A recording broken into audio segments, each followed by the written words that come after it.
श्रद्धालु भक्तजनहरू, आज पनि फेरि हामीले यो 30औं अध्याय लिएर उपस्थित भइसकेका छौँ। यहाँहरू कहाँदेखि हेर्दै हुनुहुन्छ, कुन स्थानदेखि हेर्दै हुनुहुन्छ, कृपया कमेन्ट बक्समा गएर कमेन्ट गर्न नभुल्नुहोला। र यो कथा श्रवण गर्नुभन्दा अगाडि हामीले मन्त्र पुष्पाञ्जली गर्नेछौँ। हातमा फुल अक्षता लिएर मन्त्र पुष्पाञ्जली लिनुहोला। ओम यं ब्रह्मा वरुणेन्द्र रुद्रमरुत स्तुन्वन्ति दिव्यस्तवैर् वेदैः साङ्गपदाक्रमोपनिषदैर्गायन्ति यं सामगा ध्यानावस्थित तद्गतेन मनसा पश्यन्ति यं योगिनो यस्यान्तं न विदुषुरासुरगणा देवाय तस्मै नमः। श्रीमच्चन्दनचर्चितो जलवपु शुक्लाम्बरा मल्लिका मालालङ्कृतकुण्डला प्रविलसन्मुक्तावली शोभिता सर्वज्ञाननिदानपुस्तकधरा रुद्राक्षमालाकरा वाग्देवी वदनाम्बुजे वसतु मे त्रैलोक्यमाता चिरं। मुखं करोति वाचालं पङ्गुलङ्गायते गिरिं यत्कृपातमहं वन्दे परमानन्दमाधवं। नमो भगवते तस्मै व्यासाय मिततेजसे यस्य प्रसादवक्ष्यामि नारायणकथामिमं। नारायण नमस्कृत्यं नरं चैव नरोत्तमं देवीं सरस्वतीं व्यासं ततो जयमुदीरये। अथ 30औं कुमारजी, तपाईका मुखारविन्दबाट हिजो मैले सुलोचनाको सकल वृत्तान्त भलीभाँति सुने। उनी जन्मैदेखि पुण्यात्मा थिइन् हुन सक्छ। उनी उनको पहिलेका जन्महरूदेखि नै नारायणको तपस्या गर्दै आएकी हुँदी हुन्। पुनर्जुनीहरूको अभ्यासको संस्कारले नै यस जन्ममा पनि नारायणको तपस्यामा तल्लीन हुन सकेकी होलिन्, किनकि ब्रह्माले शिवले झैँ यसै जन्ममा मात्रै लाभ हुने अस्थायी वर नारायणले दिँदै दिनुहुन्न। उहाँले त तपस्या पुरा भएपछि मात्रै काम पुर्याएर चिरस्थायी अविनाशी मुक्तिपद मात्रै वर दिनुहुन्छ। उहाँको तपस्यामा लागेको व्यक्तिले त्यो तपस्या जन्म जन्मान्तरमा भए पनि पुरा गर्नै पर्दछ। नगरेसम्म त्यो अधुरो तपस्या पुरा गराउनका लागि त्यस साधकलाई सांसारिक विषय वासनाबाट हटाई त्यसमा नअल्मल्याई विरक्त्याउने विष्णुले सुलोचनालाई जस्तै परिस्थिति पारिदिनुहुन्छ अरे। पूर्वजन्मका तपस्याका अभ्यासको लहरको त्यो तपस्या नटुङ्गिएसम्म हरेक जन्ममा पछि लागिरहेको हुन्छ भन्ने कुरो शास्त्रहरूमा बताइएको छ र बताएका छन्। सुलोचनाको पनि यस्तै परिस्थिति हुँदो यस जन्ममा पुरा गरि नलिने के आश्चर्य छ र। तर्के भन्ने तर्क वितर्कले हिजो मलाई रातभरि नै पटक्कै निन्द्रा परेन। छटपटिरहे, तसर्थ पूर्वजन्महरूको धर्मको संस्कार पनि पटक्कै नरहेका यस जन्ममा उग्र अनि निन्दा पापै पाप गरेका भयङ्कर पापीजन पनि उमेर ढल्केपछि बाँकी जीवनभर ती दुई प्रख्यात त्रिवेणी मध्ये कुनै एकमा रही नियमपूर्वक नित्य त्रिवेणी स्नान, मकर स्नान, गङ्गा स्वस्थानी व्रत पूजा गर्ने जनहरू उसबाट त्यस्ता उग्र पापहरूबाट छुटेका कि छैनन्? छुटेका छन् भने त्यस्तो घोर पापबाट को छुटेका छन्? अन्तमा ती कस्ता प्रकारका छन्? कहाँको बास पाएका छन्? आज मलाई यही कुरो सुन्नको प्रबल इच्छा छ। ती मध्ये एउटाको कथा आज सुनाउनुहोस् भनी अगस्त्य मुनिले बिन्ती गर्दा कुमारजी आज्ञा गर्नुहुन्छ। हे अगस्त्य मुनि, सुलोचनाको त्यो अद्भुत दिव्य कथा तिमीले हिजो सुनिसक्यौ। अब आज तिमीलाई म काञ्चन मालिनी नामकी एउटी श्रेष्ठ अप्सराको अत्यन्त राम्रो कथा सुनाउँछु, सावधान भएर सुन भनेर सुनाउन लाग्नुभयो। यो चलिरहेको पद्मकल्पको 28औं चौगडी भन्दा 2 चौगडी पहिले त्रेतायुगमा गन्धर्व नगरमा जन्मिएकी अत्यन्त राम्री काञ्चन मालिनी नामकी अप्सरा, सूर्य, चन्द्र, पृथ्वी यिनै तिनै मकर राशिमा रहेको कुम्भयोग परेको माघ महिनाको माघे औँसीका दिन प्रयागमा गङ्गा, यमुना, सरस्वती मिलेको सङ्गमस्थल त्रिवेणीमा सचलै मकर स्नान गर्न गएकी थिइन् र यसै प्रकारमा मकर स्नान गरेर त्यत्तिकै चिसै लुगाले आकाशमा उडेर कैलाशमा गइरहेकी थिइन्। अत्यन्त तेजस्विनी, सुन जस्तो वर्ण, धिस्को नितम्ब, लाम्चा आँखा, पूर्ण चन्द्रमा जस्तो चहकिलो अनुहार, लामा केश ठडिएको गोल स्तनहरूले शोभिएकी कुच्चिन अर्थात् सुनको मसिनो धागो जस्तै तारले बुनेको चिनिया साडी र चौबन्दी चुलो टम्म मिलाएर आङमा लागी नुहाउँदा आँचल कम्मरमा कसेलीले छातीमा चौबन्दी चोलो भुकिएकी अति राम्री उसलाई आकाशमा उडेर गइरहेको देखेर तल हिमालयको कन्दरामा रहने पहाड जस्तै अग्लो कुनै बुढो राक्षसले उनलाई देखेर भन्यो, हे कमलका फुलको कोपिला जस्ता आँखा भएकी कल्याणी, तिमी को हौ? तिमी कहाँबाट आइरहेकी छौ? तिम्रो लुगा किन चिसै छन्? तिम्रो चुल्ठो किन भिजेकै छ? हे सुन्दरी, कहाँबाट आएकी हौ तिमीमा यो उड्ने शक्ति कसरी भयो अनि यो कल्याणी कुन पुण्यले तिम्रो यो शरीर यति तेजिलो भएको हो यो यस्तो अत्यन्त राम्रो मनोहर रूप कसरी भयो हे सुलोचना राम्रा आँखावली तिम्रो चिसो लुगाबाट मेरो टाउकोमा झरेको पानीको थोपाले हे भद्रे सधैँ क्रूर रहने मेरो मन एकाएक शान्त भयो यो जलको छिटाको यस्तो महिमा के हो यो कुरो मलाई बेली बिस्तारै लाएर वर्णन गर किनकि मलाई तिमी अत्यन्त शिलावती लागिरहेकी छौ यसकारण तिम्रो आकृति गुणहीन हुन सक्दैन त्यस राक्षसको यस्तो कुरा सुनेपछि आफ्नो उडान रोकेर त्यो अप्सरा काञ्चना मालीले भन्न लालिन् हे राक्षस सुन म आफ्नो इच्छा अनुसार रूप धारण गर्न सक्ने काञ्चना मालिनी नाम गरेकी अप्सरा हुँ अहिले म प्रयागराजबाट आइरहेकी छु मैले प्रयागमा गङ्गा यमुना सरस्वतीको सङ्गममा नुहाएकी छु यसै उसले यो केश र वस्त्र भिजेको छ हे राक्षस म यतिखेर पर्वतहरूमा अति उत्तम कैलाश पर्वतमा गइरहेकी छु उहाँ सुर कैलाश पर्वत गइरहेकी छु अर्थात् देवदानवले भक्तिपूर्वक पूजा गरिने पार्वती पति महादेव हुनुहुन्छ हे राक्षस प्रयागको त्रिवेणीको जलको प्रभावले तेरो दुष्टता हटेको छ जुन गङ्गा यमुना सरस्वतीको सङ्गम स्थल प्रयागको त्रिवेणीमा धेरै वर्ष मकर स्नान गरेको पुण्यको प्रभावले म यतिखेर सुमेधा नामका गन्धर्वकी अति सुन्दरी छोरी भएकी छु अब म त्यो सबै कुरो तिमीलाई बेली बिस्तार लाएर कहन्छु तिमी मन लगाएर सुन यस पद्मकल्पको 26औं चौगडीको त्रेता युगमा म अजनाभ देश अर्थात् अचेलको भारतवर्षमा रहेको कलिङ्ग देशको कलिङ्गाधिपति राजाकी परी जस्ती सुन्दरी रखौटी एवनीबाट जन्मेकी हुनाले रूप र सुन्दरताले शोभिएकी अनि आफ्नो सुन्दरताका मतले घमण्डिएकी परम सुन्दरी नामकी वेश्या थिए त्यस कलिङ्ग नगरमा त्यतिखेर म अरू समस्त सुन्दरीहरूको शिरोमणि यानि अग्रणी थिए हे राक्षस त्यस जन्ममा मैले आफ्नो तरुणाईमा आफ्ना इच्छा अनुसारको सारा भोग भोग्नसम्म भोगेँ मैले आफ्नो यौवनको रूपी सम्पत्तिले त्यो सारा नगरलाई मुग्ध पारेकी थिएँ ममा लट्ठिएका धनाढ्य युवकहरू विचित्र विचित्र मनज्ञ रत्नहरू नाना प्रकारका गहनाहरू प्रशस्त धन अनि रङबिरङका लुगा तथा कपुर अगरु मिश्रित चन्दन आदि सबै वस्तुहरू मोहिनी रूप भएकी मैले कमाएकी थिएँ अर्थात् जुटाएकी थिएँ हे राक्षस त्यतिखेर म आफ्नो घरमा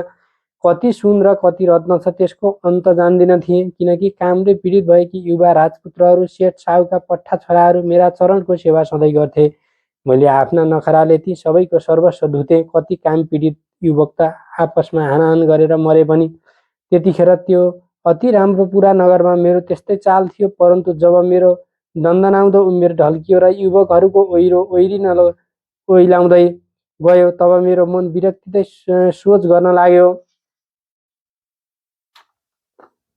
हरे शिव मैले जवानीमा न त सत्पात्रमा दान दिए न मैले कुनै यज्ञादिमा हवन गरेँ वा गराएँ न त मैले कुनै मन्त्र कुनै अनुष्ठान गरेँ न त मैले कुनै व्रत नियमपूर्वक गरेँ धर्म गरेँ काम मोक्ष दिने भगवानको आराधना गरेँ मैले दुर्गति नाश गर्ने दुर्गा देवीको पूजा नै गरेँ यो जाब तुच्छ 2 दिने चटकमटके नरकीय सुख भोगको उपयोग गर्ने प्रबल लालसाले गर्दा न त सारा पाप हर्ने विष्णु नै स्मरण गरे उनको नाम नै जपे न ब्राह्मणहरूलाई असल भोजन र प्रशस्त दक्षिणाले तृप्त सन्तुष्ट नै पारे न कुनै प्राणीको कल्याण हुने कार्य नै गरे त्यतिखेर यौवनले दन्किएर मातिएको उमेरमा धर्मको कति पनि वास्तै नराखी तीमध्ये एउटा पनि पुण्य काम गर्दै गरिन हे भद्र राक्षस मैले त्यसरी धेरै पाप गरेँ र अन्तमा गालाका छाला चाउरिन थालेपछि ती पाप कर्मले मेरो मन भदभती पोल्न थाल्यो तब म असाध्यै पिरिएँ र अत्यन्त चिन्ताग्रस्त भएर कुनै विद्वान ब्राह्मणका शरणमा गएर ती ब्राह्मण देवता गुरुकुलमा बसेर आश्रमको नियम पालेर धन घन जटा सार स्वर सहित पढ्नुपर्ने ऋग्वेद यजुर्वेद सामवेद अथर्ववेदी चारै वेदका अनि 6 वेदाङ्ग शास्त्र अर्थात् वेद पढ्दा अनुशासन सिकाउने शिक्षा शास्त्र वेदको उच्चारण गर्न सिकाउने कल्पशास्त्र वेदका शब्द सिद्ध गर्न सिकाउने व्याकरण शास्त्र ग्रहहरूको गतिविधि सिकाउने ज्योतिष शास्त्र वेदका शब्दको अर्थ बताउने निरुक्त शास्त्र वेदको लय सिकाउने छन्द शास्त्र अनि 6 दर्शन शास्त्र अर्थात् ठिक बेठिक निर्णय वेदान्त दर्शन प्रकृति पुरुषबारे विवेचना गर्ने सांख्य दर्शन कार्यलाई देखेर कारण पत्ता लगाउन सिकाउने वैदेशिक दर्शन वेदविहीन कर्म नै धर्म हो भनी सिद्ध गर्ने पूर्व मीमांसा दर्शन ब्रह्म नै ईश्वर हो भनी प्रतिपादन गर्ने उत्तर मीमांसा दर्शन यी 6 दर्शन र वित्त चित्तलाई रोकेर चित्तलाई एउटै वस्तुमा अड्याइराख्न सिकाउने योग दर्शनका 8 अङ्ग इन्द्रियका पछि मन नउडाउनु नै यम पवित्रतापूर्वक दैनिक सदाचारमा रहनु नै नियम पद्मासनमा आदि बस्न सिक्नु नै आसन श्वास प्रश्वास क्रिया गर्न सिक्नु नै प्राणायाम इन्द्रियका वेगलाई रोक्नु नै प्रत्याहार सूर्यको तेजमा मात्रै मनको एकाग्रता हुनु नै ध्यान सुनेको कुरो यथार्थ बुझ्नु नै धारणा प्राणलाई ब्रह्माण्डमा पुर्याई उहीँ राखी भएको अविचलत स्थिति नै समाधिका या विद्या ज्ञाता अर्थात् जान्ने तथा गाउँ बस्तीका विद्यालय महाविद्यालय विश्वविद्यालयहरूमा पढाइने व्यावहारिक 14 विद्या र 64 कला विद्यामा पारङ्गत अनि लघु सिद्धान्त कौमुदीको साह्रै उपयोगी गुरुवथा नामको छलङ्गे अर्थ लेखिदिएको संस्कृत पढ्ने प्रारम्भ गरेका छात्रहरू र त्यो पढाउने गुरुहरूका श्रद्धापात्र भएका त्यसै अष्टसिद्धिका ज्ञाता अर्थात् हात्तीलाई भुसुनो बनाउने अडिमा आदि सिद्धि, भुसुनोलाई हात्ती बनाउने महिमा सिद्धि, मुसोलाई हात्ती जस्तै गरौँ बनाउने गरिमा सिद्धि, हात्तीलाई मुसो जस्तै हलु बनाउने लगिमा सिद्धि, नपाइने वस्तु पाउन सक्ने प्राप्ति सिद्धि, थोरैलाई धेरै बनाउने प्राकाम्य सिद्धि, स्वयं शासक बन्न सक्ने इशिता सिद्धि, कसैलाई पनि बसमा गराउन सक्ने बसिता सिद्धिकन साधनाद्वारा साधेका सिद्ध अनि मन्त्रले फुकेको पानी आँखामा छ्यापिदिएर रत्नाकार कहिने समुद्रभित्र रहेको महापद्म पद्म शङ्ख मकर कच्छप मुकुन्द कुन्द नील खर्ब नामका नवविधि अर्थात् सम्पत्तिका भण्डार देखाइदिने तथा अति शान्त स्वभावका अत्यन्तै शान्तिप्रिय एवं चित्तको स्थिरता सम इन्द्रियहरूको निरोधम सत्यता तप शुद्धता शौच क्षमापन शान्ति मोहरहित आर्जवबोधता ज्ञान विशेष बुद्धि विज्ञान ईश्वरमा अटल विश्वासता यी गुण भएका तथा असली सन्तोषी अरूको उन्नति देखेर रमाउने कसैलाई पनि उसको कल्याण हुने कुरो मात्र कहने मान अपमान समान रहने मानिसले आकाशमा उड्न सिक्यो, पानीमा बुड्न सिक्यो, भुइँमा गुड्न सिक्यो, तर मानिसको परस्परमा कस्तो सद्व्यवहार हुनुपर्छ भन्ने कुरो सिक्न सकेन भनी पिरिरहने किन्तु भूमिबाट जलबाट पैदा गरिएको हुनाले भूमिपुत्र भौमासुर कहिने जसलाई भस्मासुर पनि भन्दछन्, त्यस्तो जसले आफ्नै आमा पृथ्वीलाई खोक्र्याएर उसको सन्तुलन बिगारी परिणाममा विध्वंस रूपी प्रलय गराउँछ, जसको चहल पहलले केही दिनको क्षणिक सुख दिलाए पनि समस्त जनताको शान्ति हित र आनन्द हर्दछ, त्यस्तो दानवी भौतिङ्ग विद्यालाई पटक्क मन नपराउने तथा 6 वेदाङ्ग अर्थात् शिक्षाकल्प व्याकरण निरुक्त ज्योतिष छन्द अनि षड दर्शन अर्थात् न्याय वेदान्त सांख्य वैदेशिक पूर्व मीमांसा उत्तर मीमांसा अनि 4 वेद अर्थात् ऋग्वेद यजुर्वेद सामवेद अथर्ववेद एवं योग र योगको 8 अङ्ग अर्थात् यम नियम आसन प्राणायाम प्रत्याहार ध्यान धारायण समाधिका शिक्षक तथा ब्राह्मण वर्गले सिद्ध पारेका वेदका मन्त्रका प्रभावले साधै चुरमुक्याउन सकिने अरू कुनै शक्तिले पनि नजितिने अजेय दानवहरू र जल वा थलले सूर्यबाटै संग्रह गरेर आफूभित्र धारणा गरेको बडबाग्नी नामको बिजुलीलाई प्रयोगमा ल्याई कतिपय काममा जोताई पैसा कमाउने विध्वंसकारी बाटोमा लम्कने दानवी शक्तिकारहरूलाई तिनका उत्पादित शक्तिलाई निरन्तर ध्रुव ताराको दृष्टि पारिरहने हुनाले आर्यावर्ती कहिने आफ्नो पुण्य भूमि हिमालय विन्ध्याचलको बीचमा भूमि र त्यस भूमिमाथिको पुरै आकाशमा हिमगन नदिने तथा आफ्ना पुर्खाले आफ्ना उत्तराधिकारी सन्तान ब्राह्मण वर्गहरूलाई मात्र ती मन्त्र सिद्ध गर्ने शक्ति थाँती छोडेर गएका वेदका मन्त्रहरूलाई सिद्ध पार्न आफ्ना शिष्यहरूलाई उक्साइरहने अनि तिनको बुद्धि तिखार्नलाई गायत्री जपको महिमा बताइरहने, फेरि पृथ्वी जल तेज वायु आकाशको सामूहिक शक्ति समूह नै ब्रह्मा हो भन्ने जानिराख्ने, सधैँ पाञ्चायनको पूजा गर्न लाउने, सूर्य उत्तरायण हुँदा 108 मिनेट दिन बढ्दछ, सुमेरुमा पुगी 2-4 दिन उसलाई परिक्रमा गरी सूर्य दक्षिणायन हुँदा 108 मिनेट नै दिनमान घट्दछ भने स्मृति बोधकका लागि 108 दानाले रुद्राक्षको अथवा अरू कुनै मालामा गायत्री जप गर्न लाउने अनि मैले भनेका यी कुरा नमानेर सूर्य उदाउँदा भाग्ने, सूर्य अस्ताउँदा जाग्ने, अन्धकार चाहिँ जागेको दानवी विलासिताको चमक दमकमा लट्ठिँदै वेद पढ्न एवं उसका मन्त्र सिद्ध पार्न छाडेर उसको लर्को लायो भने कल्पान्तैसम्म ती दानवहरूको दास बनी सारे आर्यावर्तका जनतालाई पराधीन पारिकन उनका अप्रत्यक्ष दास बनाए ती दानव्रतको डरले निरन्तर थर थर थर काम्दै उनका बसमा रहनु पर्ला भनी बारम्बार सम्झाइरहने। यदि तिमीहरूले आफ्नो ब्राह्मणत्वको त्रिकालदर्शी जगतै कपाउने शक्तिलाई थामिराख्न सक्यौ भने कुनै पनि अरू शक्तिले तिमीहरूलाई केही नाप्न सक्दैन, न त सोचहरूले शोषण नै गर्न सक्दछन्, न त शोषण गर्ने आवश्यकता नै पर्दछ। बाहिरी प्रबल शक्तिको डर नभएपछि शासकहरू पनि ढुक्कसँग शासन गर्छन्। बाबु हो, जब ब्राह्मण वर्गले आफ्नो धर्म छाड्दछ तब देश भाँडिन्छ, जबसम्म ब्राह्मण वर्गले आफ्नो धर्म थामिराख्छ तबसम्म देशमा सुख शान्ति बनिरहन्छ भनी आफ्ना शिष्यहरूलाई सम्झाइ बुझाइरहने ती राजनीतिका खग्गु, धर्मशास्त्रका टप्पिस अनि तन्त्र मन्त्र टुना टोटका जादु चटक झारफुक धामी झाँक्री ओखती मुगी गर्नमा अर्थात् गणेशजीको मन्त्र विधिपूर्वक जपी सिद्ध पारी सिद्धि प्राप्त गरेकाले सदा कल्याणकारी सलत भारतीय आध्यात्म विद्यामा धुरन्धर किन्तु प्रारम्भमा सुखकारी भए पनि परिणाममा जगत विध्वंसकारी विकसित भौतिक विज्ञानका कट्टर विरोधी तथा सधैँ जलदल नभए नभमै शान्तिमै शान्ति चाहिने एकदेव उपाध्याय नाम गरेका ती नैष्ठिक ब्राह्मण त्यसै राज्यका राजा अर्थात् मेरै बाबुका राजगुरु थिए। मैले उनै ब्राह्मणलाई श्रद्धा भक्तिका साथ उनका पाउमा फलफुल दक्षिणा चढाएर निकै बेर ढोगेर उनले इसाराले देखाए अनुमति दिएका आसनमा दुवै घुँडा मारेर बसी हात जोड्दै गहभरी आँसु डगडाउँदै आफ्ना सारा पाप कर्मको वृत्तान्त बताएर आफ्नो पश्चाताप रूपी तर्पण सुनाएर, हे ब्राह्मण देवता, मेरो त्यो उग्र पापको प्रायश्चित्त कसरी होला भनेर सोधेर, हे द्विजश्रेष्ठ, त्यो पापबाट म कसरी सद्गतिमा प्राप्त हुँली? आफ्नै कुकर्मले पिरिएर तडपिरहेकी उदास मन भएकी बिचरी गहिरो पाप रूपी भासमा बाममै भासिएकी मलाई मेरो जगल्टामा समातेर यस भासबाट बाहिर निकालिदिनुहोस्। हे ब्राह्मण श्रेष्ठ, दयाका दृष्टिले मेरा उपर करुणाका जल बर्साउनुहोस्, किनकि सज्जनमा त सबैजना कृपालु नै हुन्छन्, किन्तु साधुहरू असज्जनमा पनि कृपालु हुन्छन्। मेरो यस्तो विनम्र प्रार्थना सुनेर ती दयालु ब्राह्मणले मेरा उपर कृपा गर्नुभयो र सबै धर्मले भरिएका तथा मलाई अति प्रसन्न पार्ने यस्तो कुरा भन्नुभयो, हे सुन्दरी, तिम्रा सबै निषिद्ध घृणित आचरणहरूलाई म भलीभाँति जान्दछु। मैले भनेको कुरा झट्टै गर। अब तुरुन्तै तिमी प्रजापति ब्रह्माको क्षेत्र प्रयागमा जाऊ। वहाँ गएर त्यही रहेर सधैँ गङ्गा यमुना सरस्वती नदीको सङ्गम त्रिवेणीमा नुहाउने गर। विशेष गरेर मकर राशिमा सूर्य रहेको बेला त्रिकाल स्नान गर्ने गर। त्यसै स्नानको पुण्य फलले तिम्रो सबै पाप नाश हुन्छ, किनकि जसले तिम्रो पाप नाश होस् त्यस्तो अर्को उपाय म देख्दिन। तीर्थमा गर्ने गरेको स्नानलाई ऋषिहरूले ठुलो प्रायश्चित्त बताएका छन्। सुन्दरी, तीर्थस्थलमा मनले पनि अशुभ कर्मलाई त्यागिदिनु पर्दछ। नित्यको प्रयाग स्नानले पाप खारिएर शुद्ध पवित्र भएकी तिमी मरेपछि पक्कै नै स्वर्ग जानेछौ। प्रयागराजको सङ्गमको स्नान मात्रैले पनि मनुष्यहरूलाई स्वर्ग प्राप्त हुन्छ, यसमा कुनै संशय छैन। प्रयागराज तीर्थमा गरिएको पापलाई छोडेर अरू ठाउँमा गरिएको सारा पाप प्रयागको त्रिवेणीमा नुहाउनाले तुरुन्तै त्यसै क्षणमा नै बिलाउँदछ, नाश हुँदछ। हे सुन्दरी, यस बाटोमा एउटा अचम्मको उपाख्यान सुन।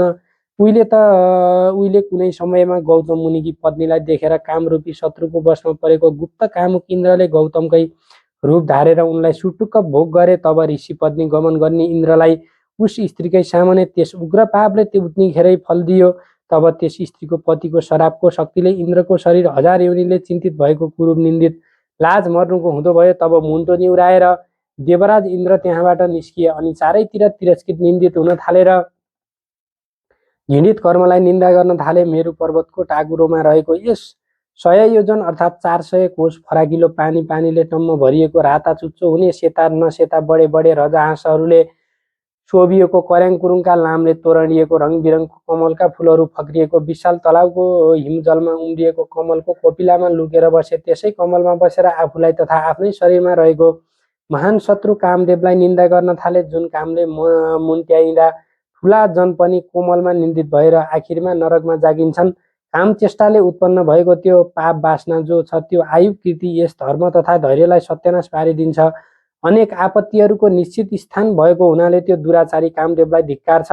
आफ्नै देहमा रहेको कहिल्यै बसमा नरहने, कहिल्यै सन्तुष्ट नहुने, कहिल्यै नअगाउने अति असन्तोषी प्राणी मात्रको विकट शत्रु कामदेवलाई धिक्कार छ। हे सुन्दरी, यस्ता प्रकारले कमल रूपी सदन यानि घरमा लुकेर बसेका इन्द्रले सोचिरहेको बेलामा उता स्वर्गमा इन्द्र नभए स्वर्गको शोभा नै रहेन। त्यसपछि गन्धर्वसहित लोकपालसहित किन्नरहरूसित देवताहरू सची इन्द्राणीका साथमा आएर सबैले देवगुरु बृहस्पतिलाई सोधे, हे भगवान, हामीहरू देवताका राजा इन्द्रका बारेमा पटक्कै केही जान्दैनौँ। कहाँ उहाँ रहनुभएको छ, कहाँ जानुभयो? अब हामीहरू आफ्ना राजालाई कहाँ खोजौँ?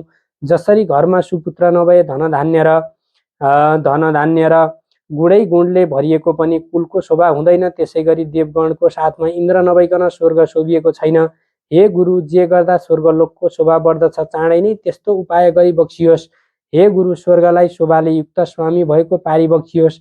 यस काममा ढिलो गर्नु योग्य छैन भन्ने तिनीहरूको कुरो सुनेर गुरु बृहस्पतिले उनीहरूलाई भन्नुभयो, आफूले गरेको अपराधको लाजले लज्जित भएर इन्द्र जहाँ बसेका छन् त्यो कुरो म जान्दछु। बेविचारले सहसा गरेका कामको फल अहिले इन्द्र भोगिरहेका छन्। जो जनले नीतिको त्याग गर्दछन् ती जनले बडे बडे दुःखको भोग भोग्नु पर्दछ। आश्चर्य छ कि राज्यको मदले उन्मत्त भएका पुरुष गर्ने नगर्ने कामको विचार गर्दैनन्। आफूलाई नै नाश गर्नेवाला अनेक प्रत्यक्ष वा अप्रत्यक्ष निन्दित काम गर्दछन्। दुर्भाग्यले बुद्धि मासिएका मूर्खहरू मात्र यस्तो निन्दित काम गर्दछन्। जुन अपराध गर्नाले यहाँ पनि उहाँ पनि निष्फल हुँदछ। हे सुरगणो, अब हामी त्यहाँ जाउँ। जहाँ ती इन्द्र लुकेर बसेका छन्। गुरु बृहस्पतिले यस्तो भनेपछि बृहस्पतिलाई नै अघि लाएर गएका सबै देवताहरू त्यस आश्रमबाट निक्लेर उता तलाउमा पुगेपछि त्यो फराक सरोवरमा सुन जस्ता सुन्दर कमलको वचन देखे अनि दिलमा उभिएर जस्तो प्रार्थना गर्दा इन्द्रलाई विश्वास पर्छ त्यस्तै स्तुति गरे। तब गुरुको बुझाइले इन्द्र कमल कोषबाट बाहिर निक्ले। त्यतिखेर उनको मुख निन्याउरो मलिन थियो, शरीर विरूप थियो, लाजका मारे उनका आँखा निहुरेका थिए। अनि इन्द्रले ती आफूभन्दा जेठा गुरुको दुवै पाउ पक्रेर, हे गुरु, मलाई रक्षा गर्नुहोस्, यस पापको नाश हुने अर्थात् यस पापबाट पार पाउने उपाय बताइबक्सियोस् बिन्ती गरे। तब देवराज इन्द्रको यस्तो विनम्र वचन सुनि गुरु ब्राह्मण बृहस्पतिले भन्नुभयो, हे देवेन्द्र, यस पापको नाश हुने उपाय म बताउँछु सुन। यदि प्रयागमा गएर गङ्गा यमुना सरस्वतीको सङ्गम स्थलमा त्रिवेणीमा झमझम 108 पल्ट डुबुल्की मारे गरेर माघे औँसीका दिन नुहायौ भने मात्र त्यसै क्षणबाट तुरुन्तै यस पापबाट तिमी छुट्दछौ। हे देवराज, हिजो तिम्रा साथमा सबै जाउँ भन्ने आफ्ना गुरुको आज्ञा सुनेपछि आफ्ना गुरु र आएका देवगणा साथै इन्द्र आकाश मार्गले माघे औँसीका दिन प्रयागमा पुगे अनि गङ्गा यमुना सरस्वतीको सङ्गमस्थल त्रिवेणीमा 108 डुबुल्की लाएर नुहाए। तब तुरुन्तै उनी आफ्ना पापहरूबाट मुक्त भए, छुटे अनि अत्यन्त प्रसन्न भएका देवगुरुले उनलाई वर दिनुभयो, हे निष्पाप इन्द्र, प्रयागमा कुम्भ स्नान मात्र गर्नाले तिम्रो पाप नाश भयो। हे इन्द्र, अब सब पाप नासिएका तिम्रा यी 1000 योनिको बदला मेरो कृपाले अहिले तिम्रा 1000 दिव्य दृष्टि हुन् भनेर वर दिनुभयो। त त्यतिखेर ब्राह्मणका वरले सचिपति इन्द्र पनि जसरी मानव सरोवर हजारौं कमलले शोभिएको छ त्यसै गरी अरूले नदेखिने दिव्य 1000 आँखाले शोभिए। त्यसपछि सबै देवताहरूले, ऋषिहरूले पुजिएका तथा गन्धर्वहरूले स्तुतिगान गरिएको छँदा ती इन्द्र आफ्नो अमरावती नगरीमा गए। हे सुन्दरी, त्यस्ता प्रकारले प्रयागको त्रिवेणीमा माघे औँसीमा नुहाउनाले त्यस्तो पापी इन्द्र तुरुन्तै पापको सखाप भएका भए। त्यसकारण हे कल्याणी, आफ्नो उग्र पाप नाश गर्न चाहने हे सुन्दरी, अब तिमी तुरुन्तै आफ्नो समस्त पापको विनाश गर्नका लागि तथा अचल स्वर्ग वा कैलाशवास प्राप्तिका लागि ती देवताहरूले पनि सेवा गरिएका प्रयागको त्रिवेणीको सङ्गममा जाऊ र आज पौष शुक्ल एकादशी हो। आजको 5 दिनमा पौष शुक्ल पूर्णिमा आउँदछ। त्यस दिनदेखि प्रातः क्रियासकि हात गोडाका नङ काटी त्रिवेणीमा नुहाई धुवाई शुद्ध पवित्र भई अभिष्य वस्तु मात्र दिनहुँ इच्छा खाई त्यहाँका तीर्थ पुरोहितलाई सोधी उनले भने वा अराए बमोजिम गरी नियमपूर्वक त्रिवेणीमा त्रिकाल स्नान गरी सौभाग्य दिने, सौभाग्य बढाउने, पाप सखाप गराउने, स्वर्गवास दिलाउने स्वस्थानी देवीको व्रत बसी माघ शुक्ल पूर्णिमाका दिन देवीको उद्यापन पूजा सक्ने गरी यसै बीचमा नै मकर राशिमा सूर्य सरेको दिन परे माघे सङ्क्रान्तिदेखि फागुन सङ्क्रान्ति नलागेसम्मका दिनहरूमा त्रिवेणीमा माघ स्नान, मकर स्नान श्रद्धा भक्तिपूर्वक ओम नमो भगवते वासुदेवाय यो मन्त्र जप्दै गर्ने गर। स्वस्थानी देवीको कृपाले प्रयागको त्रिवेणीमा माघभरि मकर स्नान गरेको पुण्यले तिम्रो सारा पाप नाश हुनेछ। निष्पाप भएकी तिमीले अन्तमा सदाका लागि कैलाशवासमा स्वर्गवास पाउनेछौ भन्ने यस्तो त्यो इन्द्रको वृत्तान्त सहितको मङ्गलकारी वचन ती ब्राह्मणको मुखबाट सुनेर मैले उति नै खेरि हतारिँदै उनको गोडामा ढोगेर आफ्ना सबै बन्धुजनलाई, दास दासीलाई अनि ऐश्वर्यशाली आफ्नो घरलाई, त्यति मात्रै होइन, हे राक्षस, सकल भौतिक भोगको विषयलाई प्रत्यक्ष विषयको गाँस जस्तै ठानी चटक्क त्यागेर अनि आफ्नो शरीरलाई पनि झडभङ्गुर अर्थात् केही दिनपछि नै अवश्य नाश हुने ठान्दै छँदै म ती ब्राह्मणको घरबाट फुत्त निस्किएर नरकरूपी समुद्रमा जाकिने भयङ्कर अन्तस्करणको आगाले हृदयमा भदभती पोलिएकी मैले, हे राक्षस, तब त्यहीँबाट सरासर प्रयागमा गएर ब्राह्मणले बताए जस्तै गरी स्वस्थानी देवीको व्रत पूजा र माघभरि नै त्रिकाल बिहान मध्याह्न साँझ नियमपूर्वक गङ्गा यमुना सरस्वतीको सङ्गम स्थल त्रिवेणीको जलमा श्रद्धासाथ पटकै पिच्छे ओम नमो भगवते वासुदेवाय जप्दै 108 डुबुल्की मारेर मकर स्नान गर्ने गरे। अब हे बुढा राक्षस, त्यस त्रिवेणीमा गरेको मकर स्नानको महिमा सुन। 3 दिन म त्यहाँ लगालग मकर स्नान गरेपछि मेरो समस्त पाप नाश भयो। बाँकी 27 दिनको माघ स्नानले मलाई जो पुण्य फल प्राप्त भयो त्यस पुण्यले मलाई देवयोनिमा जन्मायो। त्यतिखेर म देवी पार्वतीकी अति प्यारी सङ्गिनी भएर कैलाशमा रमाउँदै बसेकी छु। त्यसै प्रयागको मकर स्नानको प्रभावले नै मलाई यस्तो यो पूर्वजन्मको जाति स्मरण ज्ञान इच्छा अनुसारको रूप बदल्न सक्ने शक्ति, यो खेचरी यानि आकाशमा उड्ने गरी राजगुरुमा भएको विविध विद्याको ज्ञान र यो कैलाशको वास प्राप्त भएको हो। त्यसैले प्रयागको मकर स्नान महिमा सम्झेर प्रत्येक माघमा प्रयागमा मकर स्नान गर्न म प्रयाग जाने गरेकी छु। अब कैलाश पुगेर पार्वतीका साथै स्वस्थानी देवीको पूजा गर्छु। हे राक्षस, मैले मात्रै होइन, जसले पनि मैले जस्तै गरी त्रिवेणीकै तटमा बसेर स्वस्थानी देवीको व्रत पूजा मकर स्नान गर्दछ ती सबैले पनि स्वर्गलोक वा कैलाश लोकको बास पाउँदछन्। यति आफ्नो पूर्व चरित्रको वृत्तान्त बखानेर फेरि काञ्चनमालीले हे राक्षस, आश्चर्यचकित भएका तिमीले मलाई जो सोध्यौ त्यो मैले तिम्रो प्रसन्नताका लागि आफ्नै घटेका सबै घटना सुनाएँ। अब तिमी पनि मेरो प्रसन्नताका लागि आफ्नो पूर्व चरित्र बताऊ। कुन कर्मले तिमी विरूप र अत्यन्त डरलाग्दा भएर जन्मिएका छौ? धारी जुङ्गा बढाएर बडा बडा धारा भएका मान्छेको मासु खाने भएर किन यो पहाडको गुफामा रहन्छौ? सोधिन्। तब त्यो राक्षसले भन्न थाल्यो, सज्जन जन प्रिय वस्तु दिन्छन्, गुह्य कुरो लिन्छन्, प्रेमपूर्वक बोल्छन्, सोध्छन्। हे भद्रे, पराईको कल्याण गर्नेवाली ती सबै कुरा तिमीमा रहेका छन्। हे वामलोचने सुन्दरी, तिमीले मलाई निश्चय नै कृपा गर्यौ, यो कुरो म भन्दछु। हे भद्रे कल्याणकारिणी, मेरो यो कुरुक्रमको निवारण तिमीबाट नै चाँडै हुन्छ। यसकारण मैले जो स्वयं पाप गरेको छु अब त्यो सब तिमीलाई म सुनाउँछु। सज्जनलाई दुःख निवेदन गरेपछि तब मैले सबै सुखी हुन्छन्।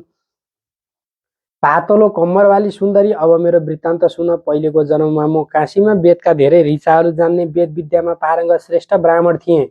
ठुलो निर्मल कुलमा मेरो जन्म भएको थियो। हे सुन्दरी, त्यतिखेर मैले दुराचारी राजाहरूले, शूद्रहरूले अनि वैश्यहरूले गरेका डरलाग्दा निन्दित दानका वस्तुहरू पनि काशीमा बसेर दान लिएँ। प्राय गरेर धेरै नै निषेध गरिएका घृणित दान पनि लिएँ अनि चाण्डालहरूले गरेको कुत्सित दान पनि मैले लिन पनि पछि सरिनँ।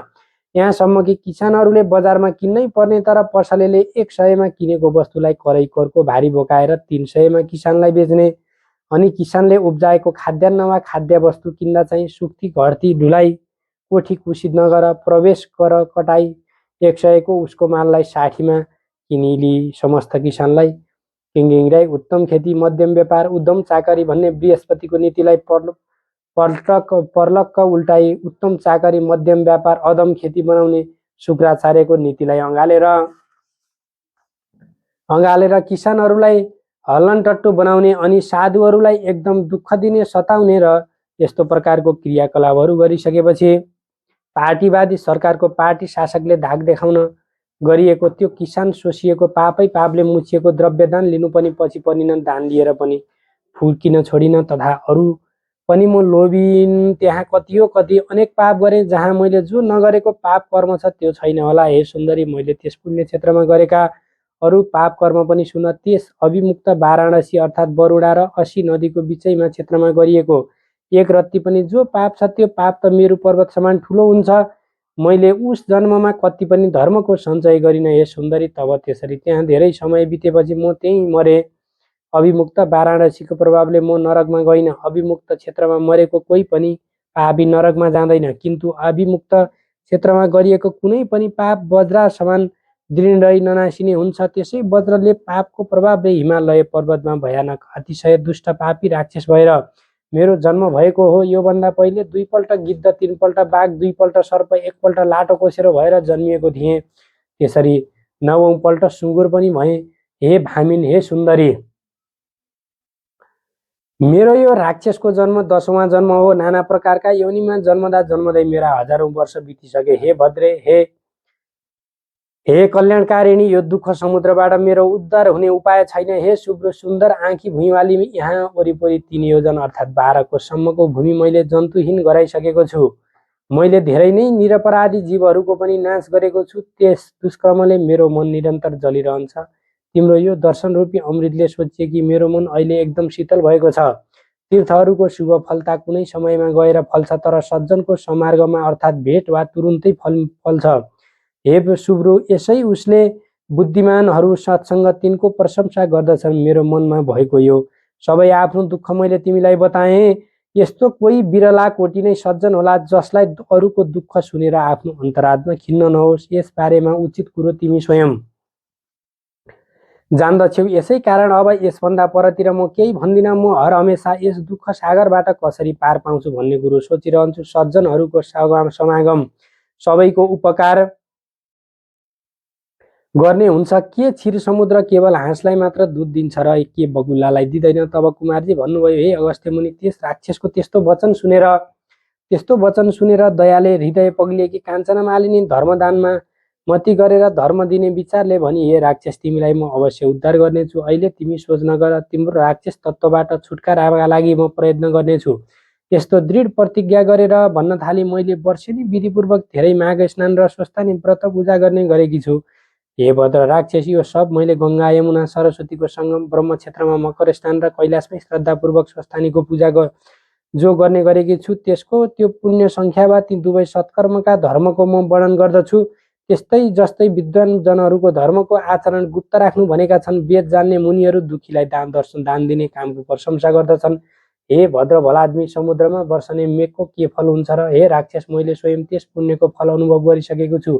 हे मित्र, तुरुन्तै तिम्रो पाप विनाश गर्नका लागि मेरो त्यो पुण्यबाट केही पुण्य तिमीलाई दिन्छु भनेर अनि आफ्नो चिसो लुगा निचोरेर तब त्यो जल आफ्नो पसल परसरमा लिएर त्यो बुढो राक्षसलाई आफूले गरेका 3वटा माघ महिनाको पुण्य भइन्। हे अगस्त्य मुनि, स्वस्थानीको पुण्य मिसिएको त्यसको त्यो माघ स्नानको धर्मबाट पैदा भएको त्यस पुण्यको प्रभाव सुन। त्यो पुण्य पाएर उसै बेला उसको राक्षसीको शरीर त्याग्यो र सूर्य जस्तो तेजिलो देवताको आकारको भएर हर्षले उसका आँखा खिले देवताहरूले ल्याएको विमानमा चढ्यो। त्यतिखेर आकाशमा स्थिति विमान उसको तेज चम्क्यो। तब आफ्नो प्रभावले 10 दिशालाई प्रकाशमान पार्दै दिव्य देह धारण गरेको त्यो राक्षसले मानव दोस्रो सूर्य समानको शोभा पायो। त्यसपछि उसले त्यो सज्जन काञ्चन मालिनीलाई प्रशंसा गर्दो भयो। भन्यो, हे भद्रे, हे कल्याणी, कर्मको फल दिनेवाला जो भगवान ईश्वर छ, यो सबै कुरो जान्दछ। जहाँ जुन पापले तेरो उद्धार हुने सक्दैन थियो, मेरो उद्धार हुन सक्दैन, सब पापबाट तिमीले मेरो विस्तार गरिदियौ। हे देवी, अब पनि कृपापूर्वक मेरा उप प्रसन्न हुनुहोस्, दया गर्नुहोस्। सारा नीति नै नीतिले भरिएकी कल्याणकारी शिक्षा मलाई दिनुहोस्। तिम्रो त्यो शिक्षा निश्चय नै धर्मको आचरण गराउनेवाला हुनुपर्दछ, र भनेर यसरी सुनाइसकेपछि जुन गर्नाले फेरि म पाप गर्ने पापी नहुँ त्यस्तो नीति सुनेपछि तिम्रो आज्ञा पाए पनि मात्र म सुरलोक जाँदछु। हे अगस्त्य मुनि, त्यो राक्षसले भनेको प्रिय धर्ममय यस्तो वचन सुनेर अत्यन्त प्रीतिपूर्वक त्यो काञ्चना मालिनी उसलाई धर्मनीति सुनाउन थालिन्। हे दिव्य देहमा परिवर्तन भएका राक्षस, अब तिमी हमेशा धर्मको सेवन गर, प्राणी हिंसा त्याग, महात्माहरूको सेवा गर, कामदेव रूप प्रबल शत्रुलाई जित, अर्काको दोष गुणको चर्चा पटक्कै गर्न छाडेर साँचो बोल्ने गर, हरिको या हरको हर दिन पूजा गर्ने गर। लौ, अब सरासर देवलोक जाग। पछि मर्त्यलोकमा जन्म लिएपछि हड्डी मासु रगत भरिएको त्यो शरीरमा हिरिक्क हुने आफ्नो बुद्धि तिमी त्याग। हमेसै स्वास्नी छोरीमाथिको हिरिक्क हुने माया ममतामा मात्रै नलागी रात दिन यस संसारलाई क्षणभङ्गुर ठान इच्छा शक्ति प्राप्त गराउन सक्ने योगमा श्रद्धा बढाए। त्यसै मात्र तन मन लगाएर वैराग्य निष्क्रिय भावमा रमाउने हो। मैले यो धर्मको मार्ग तिम्रो प्रीतिले भनेकी हुँ। सबै कुरो मनमा राख र शील स्वभावका हौ। राक्षसी शरीरलाई त्यागेर देवताको रूप धारण गरी चम्किलो भई विमानमा बसेका तिमी अब झट्टै सुखपूर्वक सरासर स्वर्गमा जाऊ। यति धर्मनीति सुनिसकेर तब सन्तुष्ट देखिएको त्यो राक्षसले बोल्यो, नित्यै तिमी प्रसन्नतापूर्वक रहे, तिम्रो सधैँ कल्याण होस्। हे वरवर्णिनी सुन्दरी, चन्द्र सूर्य रहेसम्म तिमी कैलाशमा नै महादेव शिवजीका नजिक रमाइरहनु अनि पार्वतीजीका साथ तिम्रो सदा अटुट प्रेम रहोस्। हे माता, तपाईँ सदा धर्ममा श्रद्धा वाली, तपस्यामा निष्ठा वाली हुनुहोस्। शरीरमा लोभ र ममत्व तिम्रो नहोस्। दुखीहरूको दुःखलाई सधैँ हेर्ने विचार्ने गरियोस्। यति भनेर ती सज्जन कञ्चन मालिनीलाई ढोगेर त्यतिखेर देवता जस्तो भएको त्यो राक्षस धेरै गन्धर्वहरूले स्तुति गरिँदै सरासर स्वर्ग जाँदो भयो। तब त्यतिखेर पूजा गर्न आएका देव कन्याहरूले त्यो तमासा देखेर हर्षले गदगद भएका छँदा त्यहाँ आएर त्यस काञ्चना मालिनीको शिरमा फुलको वृष्टि गराए। त्यसपछि उसलाई अँगालो हालेर ती कन्याहरूले तिमीले त्यस राक्षसलाई विचित्र तरिकाले पापबाट छुटायो भन्ने प्रिय वचन भन्दा भए।